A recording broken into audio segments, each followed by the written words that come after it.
Hello student, आज हम लोग पढ़ेंगे non ideal solution. Last topic हम लोगों ने किया था आइडियल सॉल्यूशन। आइडियल सॉल्यूशन में हम लोगों ने 5 स्टेप्स पढ़े थे। ठीक है, जैसे हम लोग यहाँ दिखाती हूँ आपको 5 स्टेप में हम लोगों ने पढ़ा। पहला पॉइंट था आपका P theoretical is equal to P observe.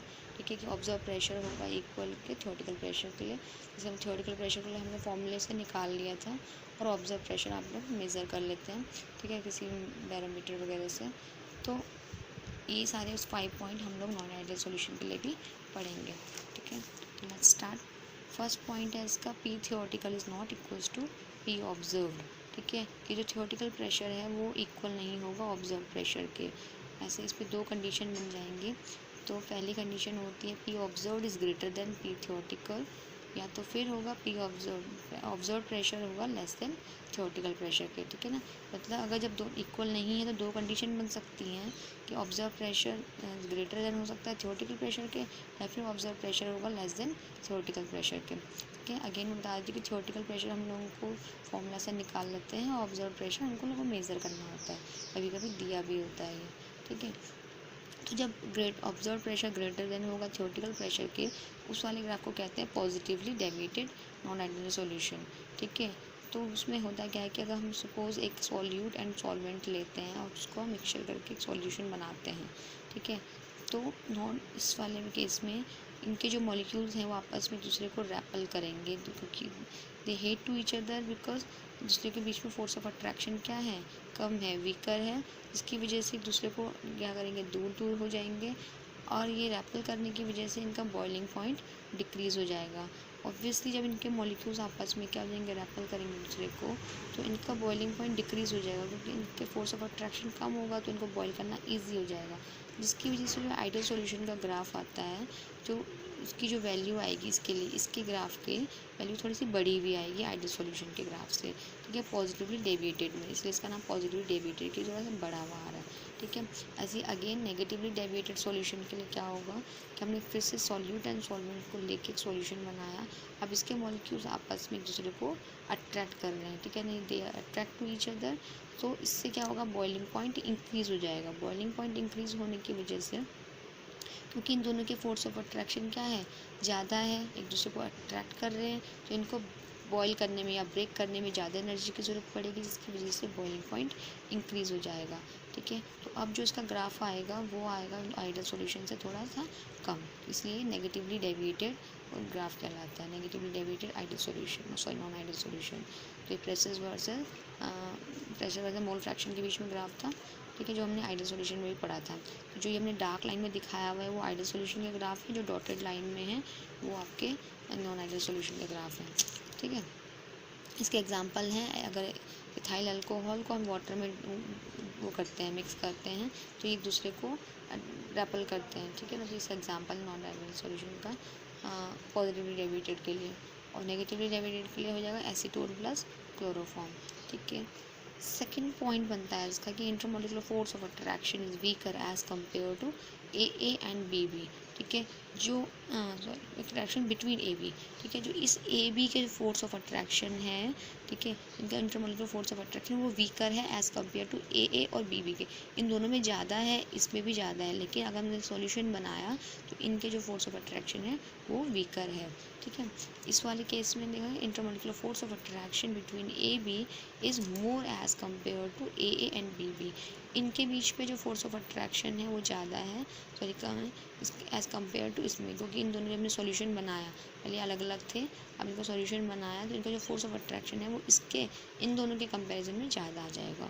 ठीक है, ये तो होगा सेकेंड पॉइंट। थर्ड पॉइंट होएगा कि volume of solution is greater than zero.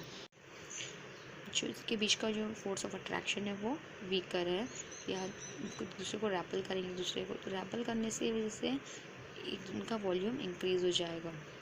Volume increase हो जाएगा तो जिसकी वजह से डेल्टा वी की वैल्यू जो रहेगी सॉल्यूशन के लिए वो ग्रेटर देन होगी ज़ीरो से। इसको हम लोग फॉर्मूला से भी समझ सकते हैं कि delta V is equal to volume of solution minus volume of solute minus volume of solvent.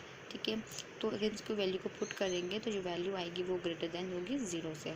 ठीक है, तो नेक्स्ट वाइज इसमें देखेंगे कि हमने सॉल्यूट अनसॉल्वेंट को लिया, फिर से इस पर सॉल्यूशन बनाया, तो इनके जो फोर्स ऑफ अट्रैक्शन है इनके बीच का, ठीक है, वो हो जाएगा कम, ठीक है। क्यों, सॉरी, फोर्स ऑफ अट्रैक्शन ज़्यादा है क्योंकि एक दूसरे को अट्रैक्ट कर रहे हैं, उसके बीच इनके स्पेस कम हो जाएगा और इसका वॉल्यूम कम हो जाएगा इसके ज़ीरो से, ठीक है। तो लेस देन ज़ीरो आएगी इसकी वैल्यू। इसको अगेन इस फॉर्मूला में ही पुट करेंगे तो वैल्यू आपकी ज़ीरो से कम आएगी, ठीक है। तो ये तो इसका थर्ड प्रॉपर्टी।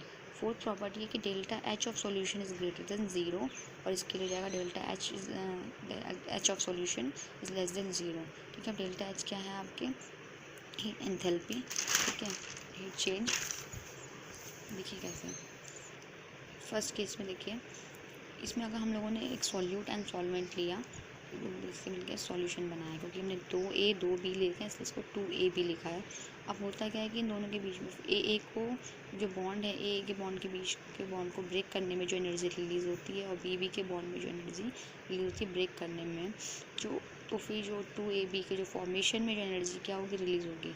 आपको पता है कि जब बॉन्ड ब्रेक करने में भी एनर्जी की ज़रूरत पड़ती है, बॉन्ड फॉर्मेशन में एनर्जी रिलीज़ होती है, तो होगा क्या, जब इसके हम सपोज हमें इसको 10 जूल एनर्जी चाहिए होगी इसको ब्रेक करने में, और ऐसे ही सेम 10 जूल इसके लिए भी लगेगी। और जब ये दोनों मिलकर सॉल्यूशन बनाएंगे, तो क्योंकि इनके बीच में फोर्स ऑफ अट्रैक्शन बहुत कम है, एक दूसरे को रैपल कर रहे हैं, तो इनका फोर्स फॉर्मेशन में भी क्या होगी, एनर्जी कम रिलीज़ होगी, ठीक है। इनको मुश्किल से इसका फॉर्मेशन होगा तो इसमें एनर्जी कम रिलीज़ होगी।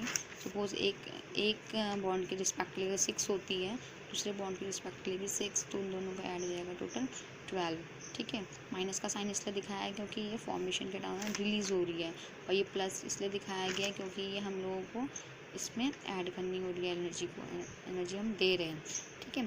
तो दोनों की वैल्यू जो आएगी उसको माइनस करके 20 - 12 दैट इज़ 18, तो डेल्टा एच की वैल्यू क्या हो जाएगी, डेल्टा एच की वैल्यू आई है ये 18, ग्रेटर देन हो जाएगी 0 से, ठीक है। नेक्स्ट इसमें सेकंड पॉइंट है, नेक्स्ट देखेंगे कि जो ए प्लस बी, ठीक है, इनको ब्रेक करने में अगेन सेम एनर्जी अगर लगी है, और जो बॉन्ड इनके बीच का फोर्स ऑफ अट्रैक्शन है वो बहुत ज़्यादा है, ठीक है। तो ये क्या करेंगे, जब जितना ज़्यादा अट्रैक्शन होगा उसको फॉर्मेशन में उतनी ज़्यादा एनर्जी रिलीज़ होगी, ठीक है। तो सपोज इसके एक बॉन्ड के रिस्पेक्टली 12 है, और इसकी दूसरे बॉन्ड के रिस्पेक्टली भी 12 एनर्जी रिलीज़ होगी, दोनों का एडअप हो जाएगा 24, ठीक है। माइनस और प्लस के पॉजिटिव चार्ज के साइन में आप कंफ्यूज ना हो, इसलिए माइनस साइन इसलिए दिया गया है क्योंकि हमको ये रिलीज़ हो रही है, और ये प्लस इसलिए दिया गया है क्योंकि हमें इसको देना पड़ रहा है एनर्जी को, ठीक है। इन दोनों का हम ऐड करेंगे तो आंसर आएगा -4। डेल्टा एच की वैल्यू क्या हो जाएगी, लेस देन 0, ठीक है। तो ये दिखाया गया कि इसमें जो बॉन्ड ब्रेक करने में एनर्जी है वो कम लगी है as compare to bond formation में जो रिलीज़ हुई है एनर्जी। इसमें उल्टा है कि जो बॉन्ड को ब्रेक करने में एनर्जी लगी है वो ज़्यादा है as compare to bond formation में जो एनर्जी रिलीज़ हुई है। हमेशा बॉन्ड फॉर्मेशन में एनर्जी रिलीज़ होती है, बॉन्ड ब्रेक के दौरान हमको एनर्जी देनी पड़ती है, बात मैं आपको बताया भी था पहले, ठीक है।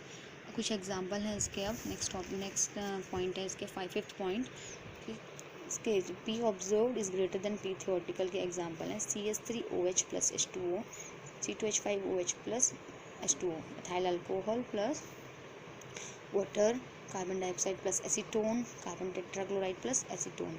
ये तो इनको आपको लर्न करना पड़ेगा अच्छे से, ठीक है। ऐसे एग्जाम्पल आते हैं एग्जाम में। नेक्स्ट है P observed is less than theoretical के लिए हो जाएगा, जो नेगेटिवली डेविएटेड के लिए acetone plus chloroform, ether plus chloroform, hydrogen chloride plus water, nitric acid plus water, very important phenol plus aniline. Phenol का फॉर्मूला इस तरीके से होता है, OH लग जाता है फिनोल, इसमें बेंजीन रिंग के ऊपर OH लगता है तो फिनोल हो जाता है, बेंजीन रिंग के ऊपर NH2 लगा हो तो एनिलीन, ठीक है। तो इसके कुछ एग्जाम्पल हैं, ठीक है। नेक्स्ट हम पढ़ेंगे कॉलिगेटिव प्रॉपर्टीज़। कॉलिगेटिव प्रॉपर्टी में फर्स्ट प्रॉपर्टी हम लोग पढ़ चुके हैं पहले से, RLVP, और नेक्स्ट है आपका elevation in boiling point, and second one है डिप्रेशन इन फ्रीजिंग पॉइंट। इसको हम नेक्स्ट वीडियो में कंटिन्यू करते हैं। Thank you guys.